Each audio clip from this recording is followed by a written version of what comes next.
Hello, everyone, and welcome to another edition of the Dentzel Domain on Red State Talk Radio. I am your host, Ed Dentzel. It's Tuesday, and is it bragging at this point when I keep telling you how beautiful it's been in Florida? I can't remember maybe a week, 7 days in a row where the weather has been absolutely perfect. It's like whatever, if you're like in Maine and you think of what is a great Florida day like, this is what it's been like for like over a week. I know they have flooding in Texas. I know I've been seeing my editor, the woman I work with on my book. She lives in Colorado. They're getting feet of snow. Here in Florida, it's been in the high 70s, maybe 80 degrees at night, low 60s. You get that breeze going. I'm just going to keep bragging until it's not that way anymore, until it gets steaming hot and it's here in July and you don't want to go outside. But until then, I'm going to keep bragging. Went shooting yesterday and finally figured out how to pull that trigger on my Glock. The Glocks have that kind of weird trigger. They have a trigger safety. There are no external safeties as you would usually know them with other guns like a Beretta or something like that. The only safety, quote-unquote safety, a Glock has is on the trigger. That you actually have to have for the trigger to move, you actually have to have your finger on the trigger and be pulling it backwards. And I'm not going to try to get into describing that on here, but have not mastered that. But yesterday, towards the end of my session, and I'm going to say I shot about 120 rounds yesterday. I'm going to say wasn't in there very long. I go through it very fast, and I've been trying to shoot faster instead of worrying about hitting the bullseye, taking my time like 5 or 7 seconds between each shot.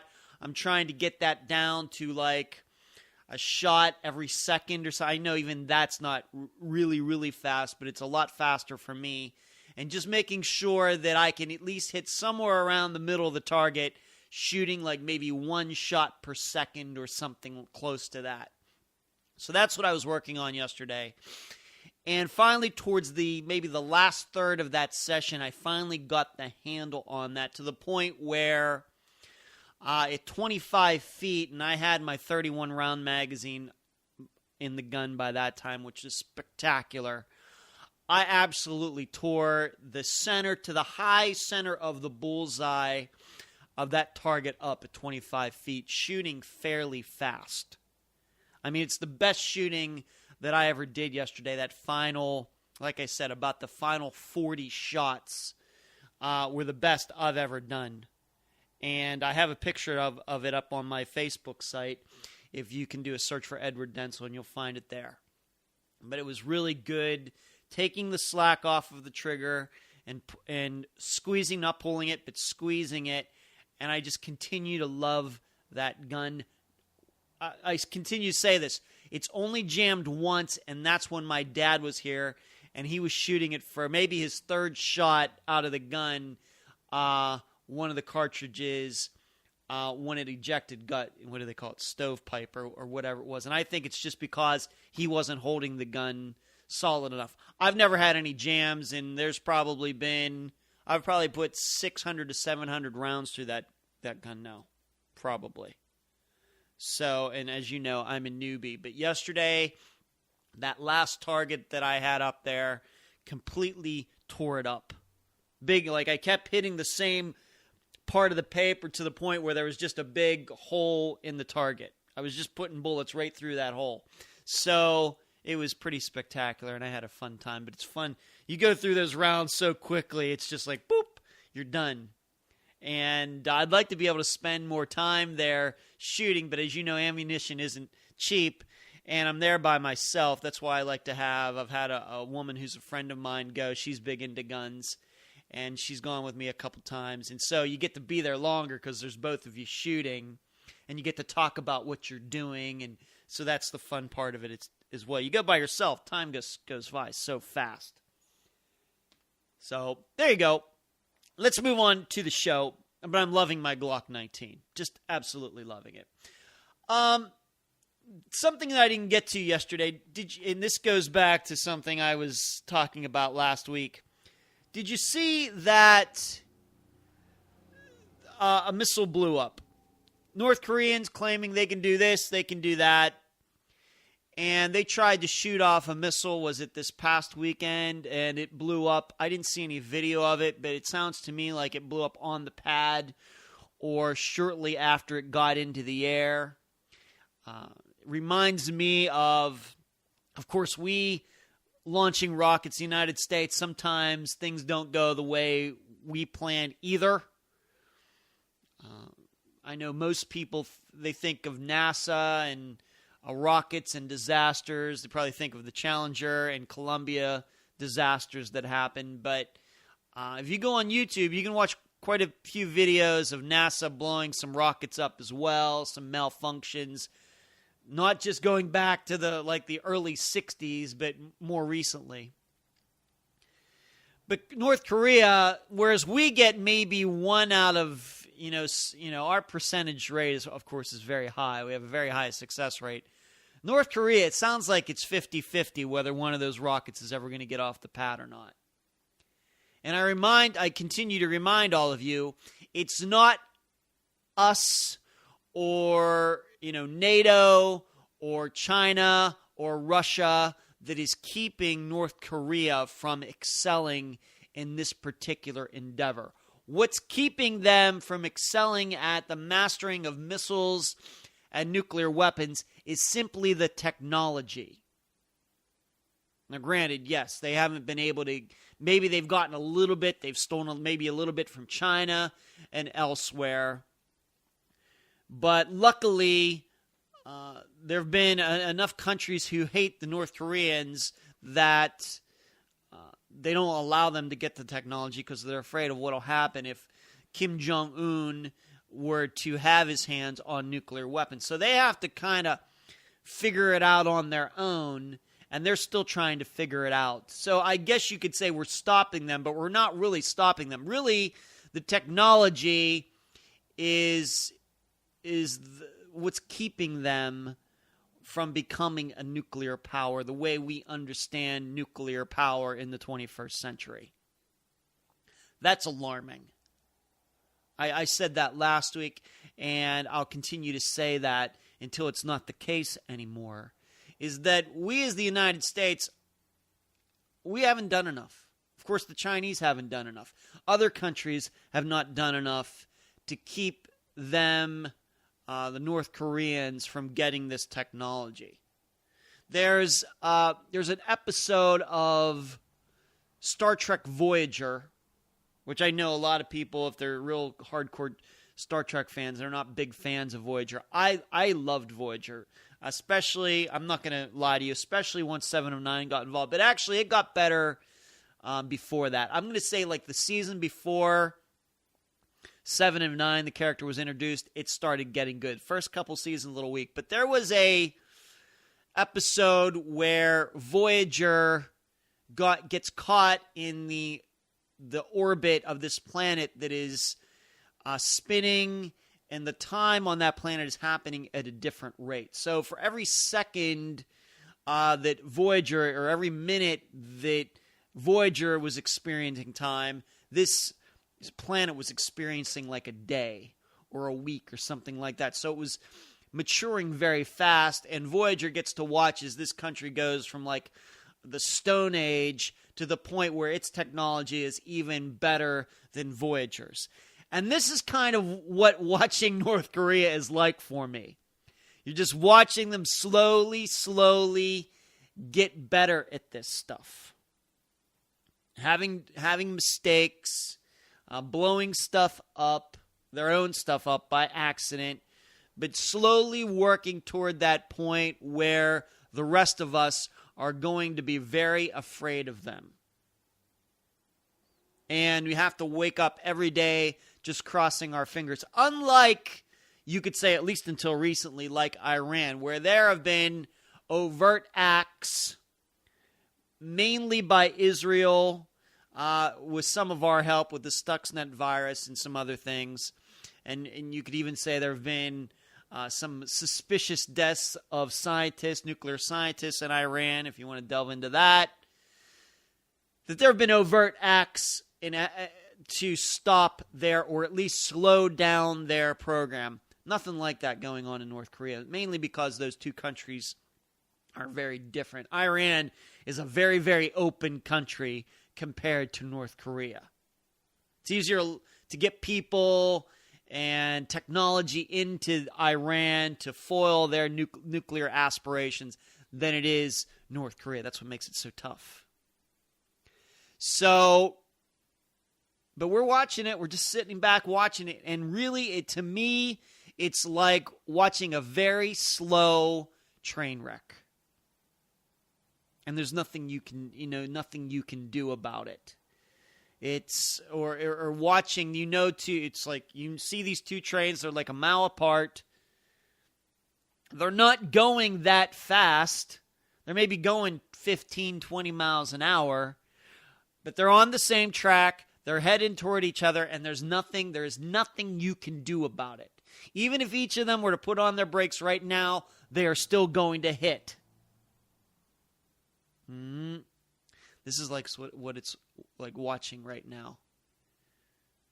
Of course, the best you could probably do in a case of two trains going to run into each other is to push one of them, try to get one of them off the rails. If you could do that, push it off the rails somewhere, somehow. But it doesn't look like we're willing to do that. We're not willing to take those risks. And I'll say it again every time this topic comes up. It amazes me that the United States and China haven't been able to get together on this, along with the Russians. It could be something that could unite us, because it seems like our relationships are going in the wrong direction. It seems to me that our relationship with China is going in the wrong direction.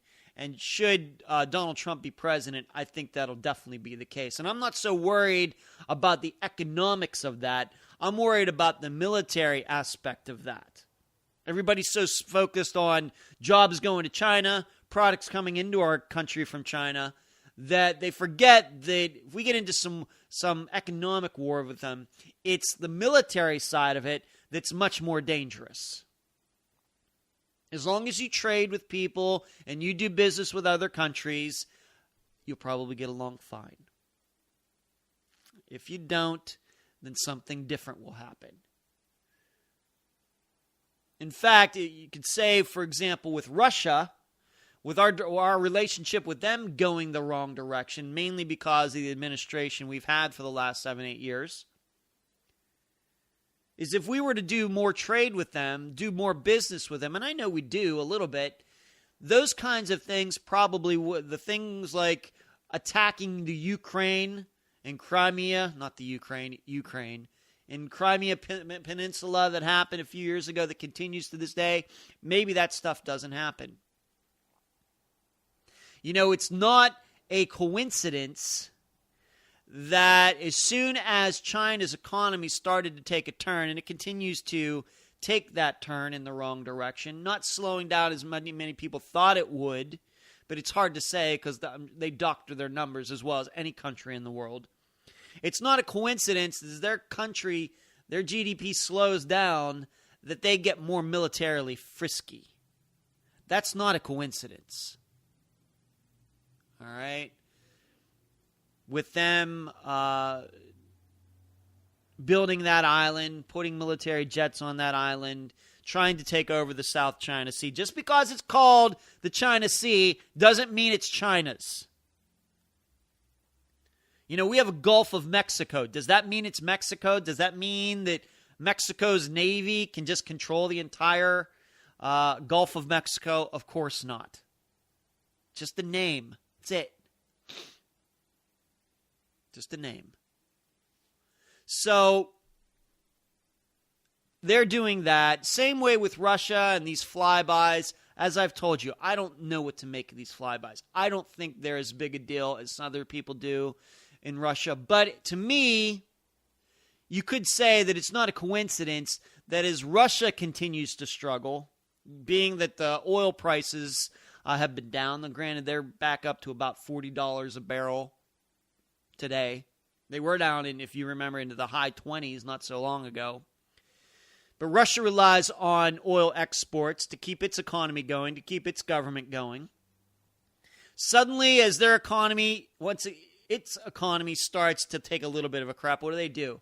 Start getting a little militarily frisky as well. These are not coincidences.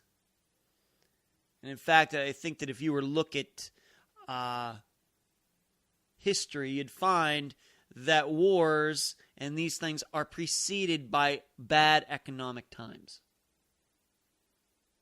I guess you could even go back to World War II with Nazi Germany. That economy being trashed. Hyperinflation, and suddenly the Nazis are going into other countries. We need some living room. That's what they wanted to turn Poland and Eastern Europe into. Wanted to give room for the Germans to spread out.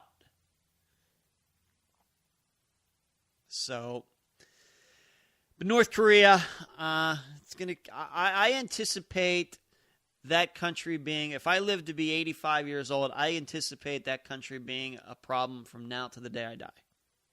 And it's only going to get worse. And if the leaders of the world, I don't know how they can be comfortable just relying on the difficulty of the technology as being the obstacle to North Korea becoming a true nuclear power. There has to be some human intervention in this at some point. Because sooner or later, they're going to figure it out. They are. And once they do, well, that's bad luck for the rest of us. Let's move on to something else. I did not get to comment on this last week. This has to do, and the reason I'm bringing it up today is because Donald Trump once again said something that's very stupid. He called 9/11 7/11. I don't know what to make of that. Now, let's go back to last week. It was, the beginning of last week that he was in my home city. I guess you could say my home city. I didn't technically grow up in Pittsburgh, but probably a city that I'm as familiar with. I think Las Vegas. I'm actually probably more familiar with Las Vegas, having lived in Las Vegas for 13 and a half years, more than I am familiar with Pittsburgh, in that I didn't actually live in Pittsburgh, even though I lived in Western Pennsylvania for almost 28 years. But being that I lived in Las Vegas for 13 years, you tell me a major street in Las Vegas, I've probably been on it, and I know exactly where it is. Pittsburgh, you start telling me like some of Shenley Park or something like that. I know I was probably there once. Couldn't tell you where it is in Pittsburgh. I know, of course, the Golden Triangle. I know how to get my way around Pittsburgh, but I know Las Vegas much better. But I'm from Western Pennsylvania, so Donald Trump goes there, and he asks about Joe Paterno. Now, I see all of the stories about how stupid that is, and he acted like Joe Paterno was still alive. Joe Paterno being former football coach for Penn State. And that in and of itself was weird. Now, of course, his spokesman, somebody got out there on Twitter saying, well, to clarify, he was asking about what's going on with Joe Paterno in that statue that was up commemorating him, and then it was taken down because of the Penn State scandal with Jerry Sandusky and all that. Do you really believe that? See, I don't. I don't. I think that there was something going on in Donald Trump's head. Maybe he just didn't realize that Joe Paterno was dead, and now, of course, he can't come out and admit that. And then a week later, calling 9/11 7/11, it just coincidentally is the name of a convenience store chain, the largest convenience store chain, I think, in the world, is weird to me as well. So is he losing my mind? We'll get to that in a second. I want to get back to this Joe Paterno thing. Well, him bringing up Joe Paterno and acting like Joe Paterno is alive is one thing. I mean, that's stupid. But it also tells me that he doesn't do a very good studying of his audience either. He thinks since he's in Pennsylvania that he can just bring up Joe Paterno and people are just going to say, oh, look, he knows Pennsylvania. You do not bring up Penn State sports in Pittsburgh, Pennsylvania. You just don't.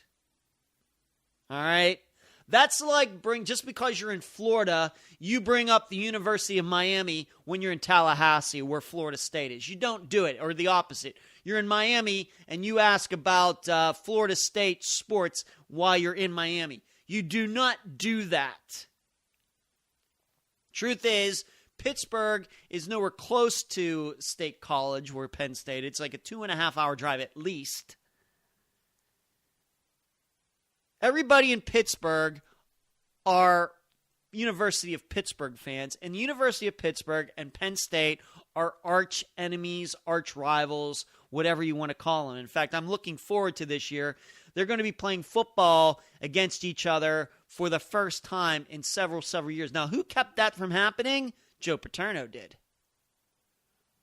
Joe Paterno didn't want to play. He just said, I'm not going to play him anymore. So there's that. But Donald Trump goes to Pittsburgh and starts talking about Joe Paterno. It's funny to me that nobody caught that part of it. They caught does he still think Joe Paterno is alive part? They missed that he didn't know the audience that he was talking to. Once again, this goes back to details. This is why I continue to tell you that this man is lazy. He's disingenuous. He doesn't care about details.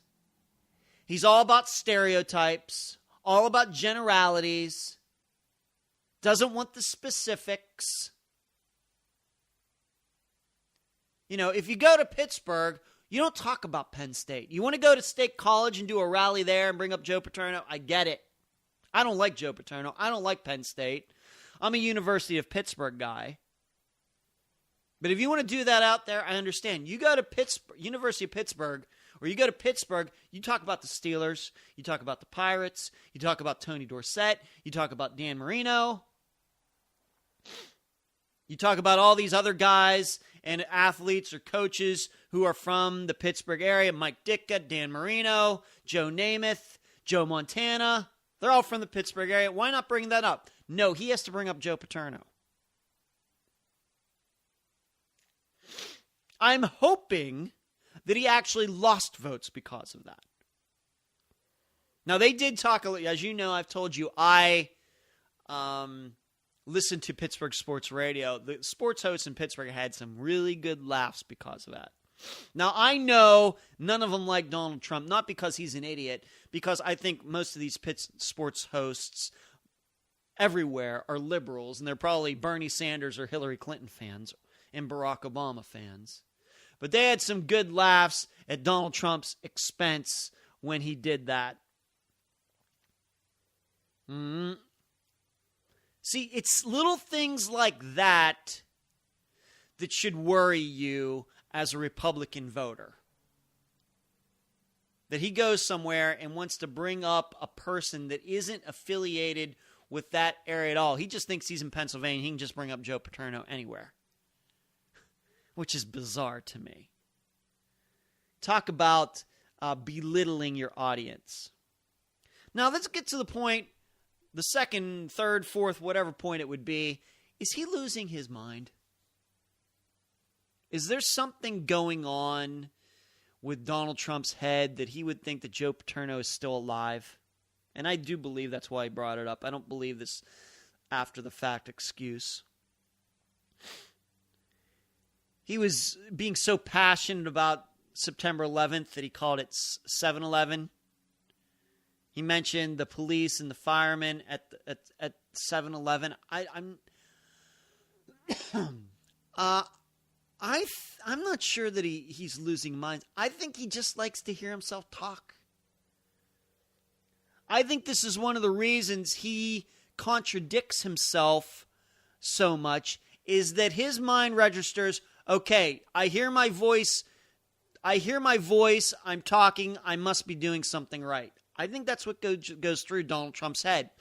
Because he's never admits he's wrong, doesn't think that he flip-flops. He thinks as long as he's talking, he's winning. And then it's up to somebody else to try to fix it after the fact, like the Joe Paterno issue.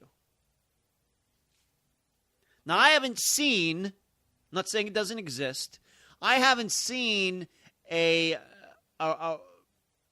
reasoning, an explanation for why he said 7-Eleven instead of line 11. Did he meant to say 7-Eleven? Did he really mean that on that day he saw some cops and firemen at a 7-Eleven on 9/11? Is that what he meant to say? Is there a convenience store near where Donald Trump was on September 11th? Maybe. Maybe. But you read the transcript and you watch the video, and that's not what it seems like. You know what it reminds me of? It reminds me of when Barack Obama talked about the 57 states of the United States. I still to this day don't have any idea what that meant. And I don't know if they even ever came out with an explanation. Now, at that point, did you think that Barack Obama was losing his mind? No. Just a slip up of the words. Who knows? Maybe tired or whatever else, but get September 11th wrong, really? Especially after you're a New York guy, you were there on September 11th, and you get the date wrong? You know, I think about this, and I'm reminded what people are saying about Hillary Clinton, that she's losing her mind as well. I'll be honest with you, in that case, that I think there is something health-wise going on with Hillary Clinton behind the scenes that we don't know about. I've convinced myself of that. You know, the glasses are weird. These coughing fits that she's having, even though I know that I can get into some coughing fits when I have my allergies going on. And I'm glad allergy season is finally passed here in Florida, but because from the beginning of February to about the middle of March, it's just, I wouldn't say it's hell on earth, but it's close. And you heard me cough during the shows. I don't have a cough button to push when I do the show. But I do believe something is going on with her behind the scenes that we may never know about. My problem is nobody has been able to document. We have no documentation behind the scenes of her losing her mind and just saying weird things off camera that are totally wacky, despite there being people out there who have seen this or heard about this. Same way with Donald Trump. You know, he does a lot of interviews. Fox News, and we may get to that story before the end of the show. And I think he's a kook. I think he's weird. I think he's a bad guy. But to have those couple slip-ups, and considering how much he's doing interviews and does his shows and everything, those don't amount to much. It's crazy. The Joe Paterno mistake and the 7-Eleven mistake are weird and they're outrageous. But given the percentage of the amount that he talks, people are going to make mistakes once in a while. You could say. So I'm not going to tell you. I know that at redstate.com, and I know that's the other red state that I've been going to a lot more recently, want to push the idea that Donald Trump is some sort of degenerative disease of the mind. I'm not convinced of that. I think he's just outrageous. I think he doesn't care what he says. And once again, I think his brain registers, as long as I hear my voice, I'm doing the right thing. Doesn't matter what's coming out of it. And we've all had people like that in our lives who just want to talk, and don't know what the heck they're talking about. But they know they feel really comfortable when they're talking.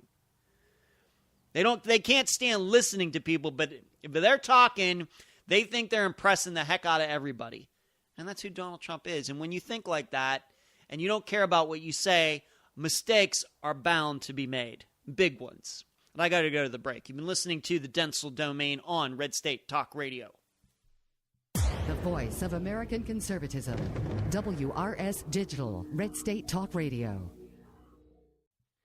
And we're back at the Dentzel Domain on Red State Talk Radio. Can you believe, I just realized as I was preparing for the show, that I went through April 14th, April 15th, and then, of course, yesterday, April 18th, and never once talked about taxes and tax day. I think I talked about maybe taxes a little bit. Maybe I know Ted Cruz, when he did that interview this weekend for 40-some minutes, he brought up his tax plan and went into a depth explanation of it, which I thought he did very well, mentioning how his plan does not have a value-added tax. It's kind of a swear word in the swear words in the United States. Europe has them. We do not. And some people have tried to portray some of his parts of his plan as a value-added tax, which they think would hurt the economy. He claims it's not. But I didn't talk about taxes at all. And it's amazing that they don't get talked about more. We're so caught up in all this stuff about transgendered bathrooms. And, of course, ISIS and terrorism are a huge topic. But all of these other issues that, to me, pale in comparison, safe zones on campuses and all of these things, that taxes, let's just keep it simple. We have a huge problem with taxes in the United States. We have a huge problem with them. Our tax system is not indicative. Simply put, let's just put it at the basics. Let's just forget what taxes are supposed to do. Remember, reason taxes exist is to collect money for the government so government can run and can function for whatever mechanisms that it's supposed to, whether we like them or not. The unconstitutional ones and the constitutional ones. That's where we're at in the 21st century. Taxes are, period, supposed to be about the collection of revenue. Unfortunately, taxes, along with the government department, the IRS, that collects those taxes, have become something else. Taxes have become a way to reward certain people and punish other people.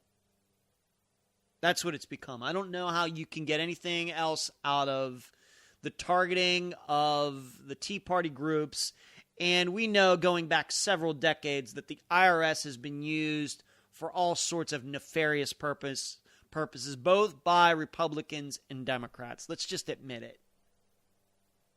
And when I say Republicans, I'm thinking of Richard Nixon in particular. And so that's been a real tragedy of our tax system. But really, it's the tax system that makes it possible. That's what makes it possible.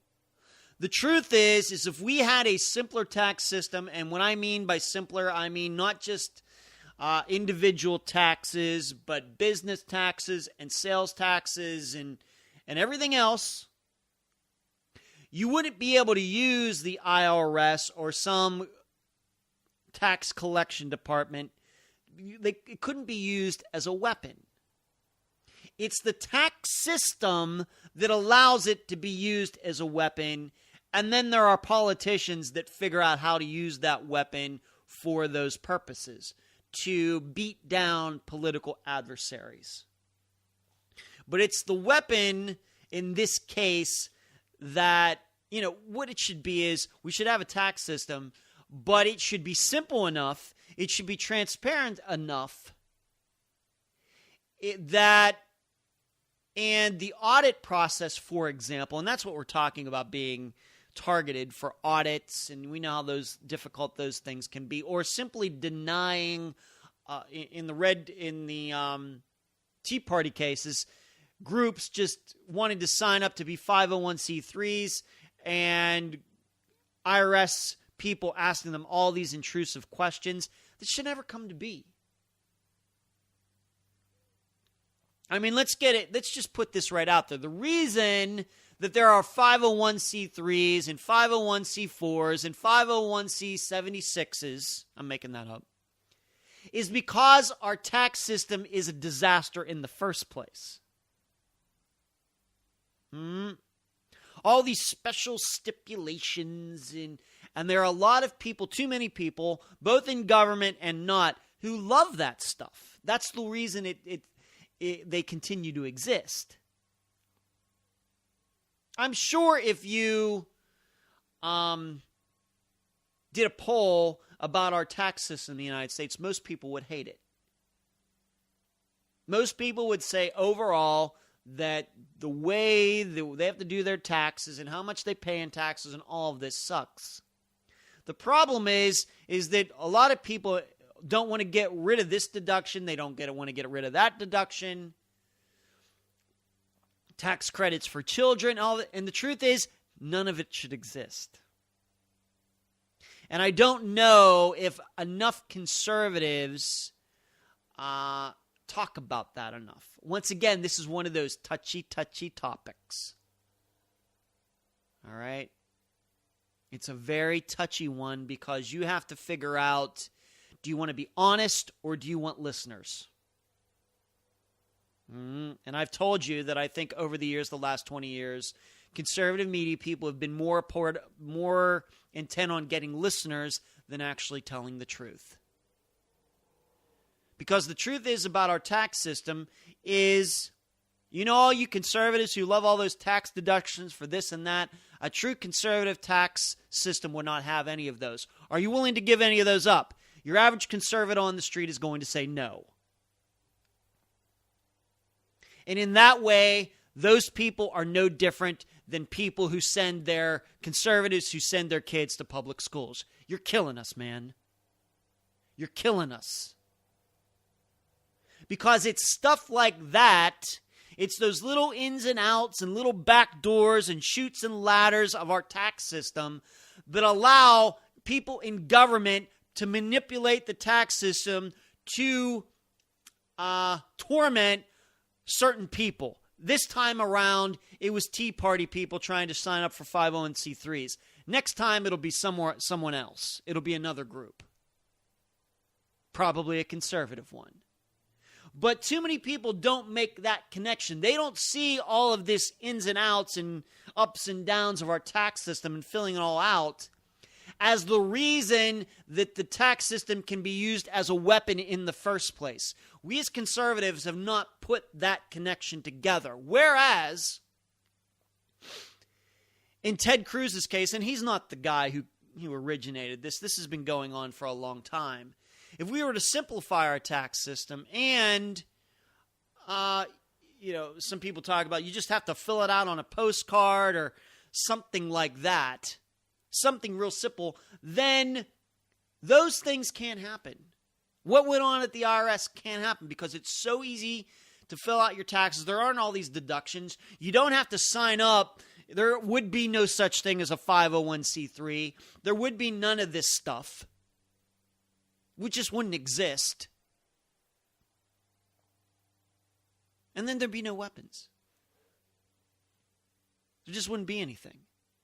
And remember, this isn't like our Second Amendment right to have guns. This is much different than that. Guns are made to defend people, whereas our tax system is to collect money. It's not supposed to be used as a weapon. But it is. It is. I should also say go even further and talking about corporate taxes and driving business overseas and then the policy of the United States that if a company has to pay taxes not just in the country where it exists, but also in the United States as well, which is a very rare situation. Most other countries do not have that kind of situation. If you're a company that's based in Switzerland, but you do business in the United States, you only have to pay taxes, where is it? In one or the other, not both. And I'm unsure off the top of my head which one it is. But for United States, if you're a United States corporation and you have an office somewhere else in the world, you have to pay taxes on both.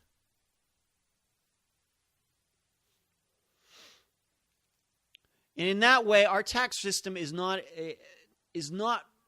relative. It's not related to our idea about equality and the pursuit of happiness. You look at our tax system, and it's hard to say that its basis is the pursuit of happiness. It looks like, you look at our tax system, it looks more like our pursuit of sadistic, masochistic torture of people and ourselves, others and ourselves. So there's that. And on top of that, I'm of the firm impression that, and this is one way that I would disagree with Ted Cruz, is that everybody needs to pay something. He has something that anybody earning under $30-some thousand doesn't have to pay taxes. I think that's a total mistake. I think it's a total mistake. The fact is, if you're going to have an income tax, and I'm against an income tax, it's a tax on survival. I think it's unconstitutional. I know it's an amendment. It should be repealed. But if you're going to have an income tax, then everybody should have to pay something. If you have income, you should have to pay something. Now, I'm all for making the capital gains tax zero, zeroing that out, and all sorts of things that I think can get our economy going. But when it comes to the income tax, if you're going to tax some people working, then you got to tax everybody working. And if you're not going to tax certain people while they work, then nobody should be able to be taxed while they work. Because it's been stated, not originally by me, but when you start telling people they don't have to pay taxes on what they earn, it's funny how they just stop caring about what the tax rates are. And that's a situation we're already in the United States. The reason it's hard to change the tax structure is because you have a lot of voters who don't pay any income tax anyway because they're exempted. Which I think was a short-term fix for a long-term problem. And I guess some people would say that was a way to get the votes of people who make less money. So we have a long way to go. If there is any disaster, it's no surprise to me that the finances of our government are horrible and our tax system in the United States is horrible as well. I think those two are related. I don't know if I have time to really have to sit down and think about all the permutations of that, but I think they're related. I think that if you had a simpler tax structure in the United States, some flat tax, get rid of all these deductions, I think that you'd find out an easier way of what the government is going to get on a yearly basis. It'd be easier to predict how much money the government's going to take in. And then from that, maybe you could get a balanced budget once in a while. But with all these deductions and this and that, and you could do this time but not next time, and move this from line 30 down to line 75, and then you deduct. It's funny how I'm sure the government is surprised how much money it gets, however it's collected every quarter, every April 15th, or however it works out. I'm sure it's surprised every year. Can make no prediction because our tax system is so convoluted. And has been said many times, if you have a fairly complex tax structure, say you work in multiple states or whatever else, and you have children, and you have a house deduction, and you have this, you could get 10 different tax accounts to do your taxes, and each one of them would come up with a different amount that you owe every year. And as long as that's the case, we're not going to get any, we're not going to have any fiscal responsibility in this country. We're just not. The attitude is always going to be, well, we're going to spend way more than we take in, and we don't know how much we're going to take in, and yeah, there's going to be a deficit. We're just going to keep doing it that way. I think that's the attitude.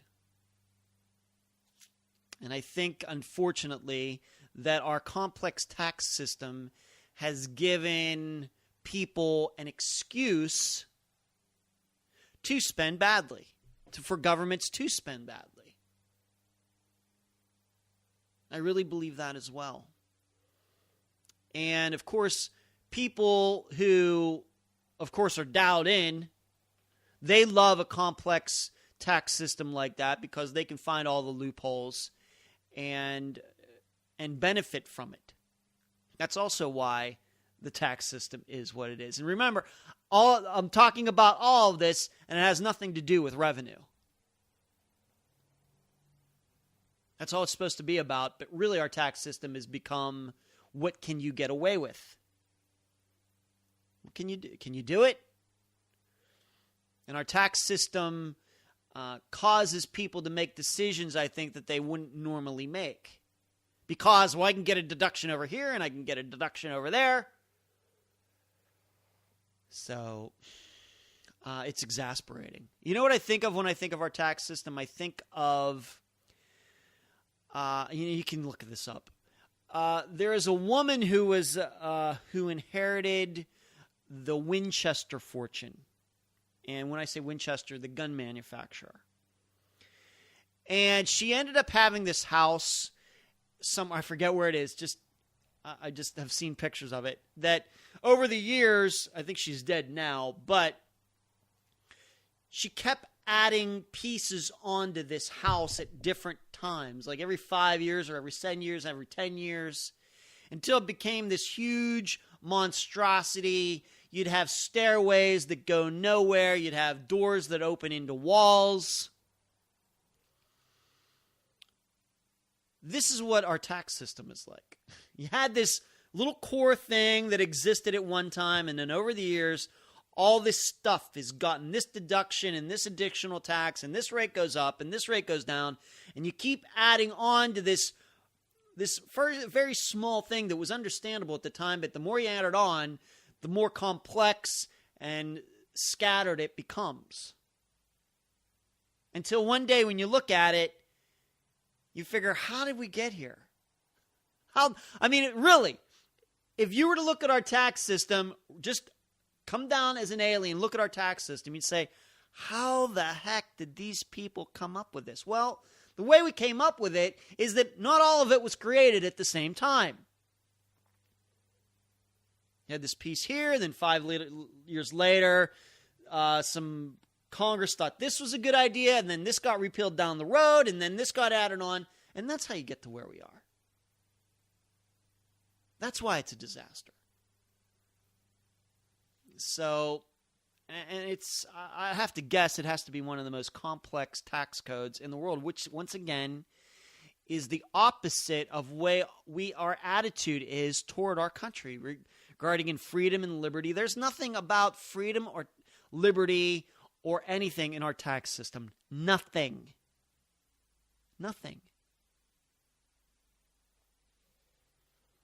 So that's my dissertation on taxes, being that I didn't, and how you go back. I mean, Ted Cruz has a plan. We'll see.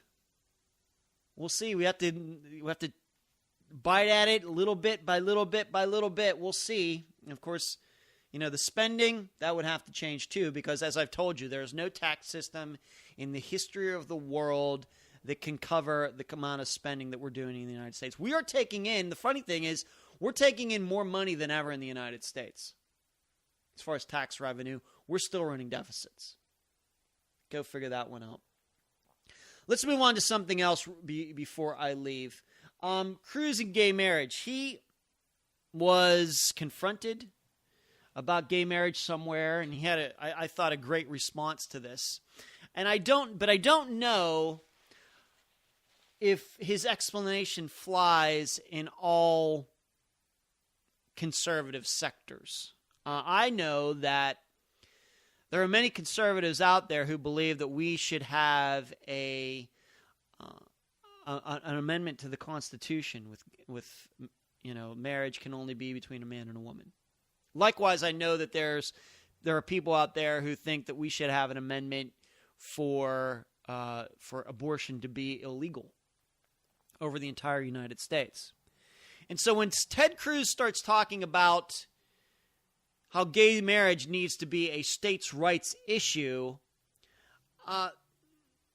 it's going to ring true to a lot of people, but I think that there are going to be a lot of conservatives who agree with him on many different things that are going to hear that and not like it.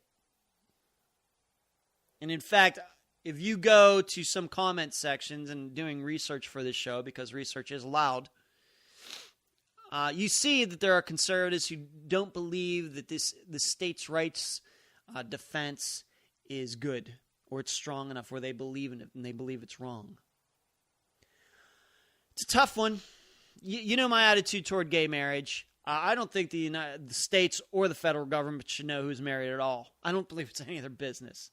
I'm not married. I could date women for the rest of my life, never have to sign one piece of paper, maybe even have children with them. I'm not condoning that, but just saying you could do that, never have to sign a piece of paper between me and her. Could do it all privately with an attorney for some sort of inheritance or who owns what. The state could never get involved. But suddenly, if two people want to have some sort of ceremony in a church with this and that and the other thing, suddenly they have to fill out all this paperwork. That's bizarre to me. However, I will say that if that's going to be Ted Cruz's attitude toward gay marriage, then I can live with it. For now, I can live with it. And at this point, that's probably, given the attitude toward gay marriage in the United States, that's probably what I would call the safe play. Now, what's interesting is that, as I told you last week, more and more we're figuring out that liberals, they really don't believe in federalism. They believe, yes, they may look at a map in the United States and see 50 different states. But really, in their heart of hearts, they just see it as one big country, and it should be one law for everybody. That's why when it comes to, like, for example, the legalization of marijuana, they just believe it should just be legal in the entire United States. Whereas conservatives, they're much more states' rights people, federalism people. So in this particular case, gay marriage, they want gay marriage for the entire United States, and they want to dare states to rebuke it and to reject it. They want to dare it, because then liberals want the power of the federal government to come raining down on that state that would oppose a federal law. It's very much like what they're trying to do with North Carolina, for example, with Bruce Springsteen not wanting to play there, and these companies not wanting to do business there because of what's this transgendered law that North Carolina has enacted. And I haven't really talked about that. Maybe we'll do that tomorrow. But that's the way liberals want it. They just want to see this country as no states, just one, not United States of America, just America. So then a law can get passed and everybody just has to live with it. Doesn't matter that there may be large sectors of the country that oppose it for religious reasons, whatever else. Doesn't matter to them. And they want to dare those people to reject it. They don't believe in federalism. like I've been trying to tell you. But I got to go. You've been listening to the Dentzel Domain on Red State Talk Radio. I guess I'm running out of time. Can't do my whole list for tonight. But it's been a pleasure talking to you tonight. And I guess you'll hear me tomorrow night. You can email me at edwarddentzel@reagan.com. Follow me on Twitter. Dentzel Domain, all one word. No space in between. Good night.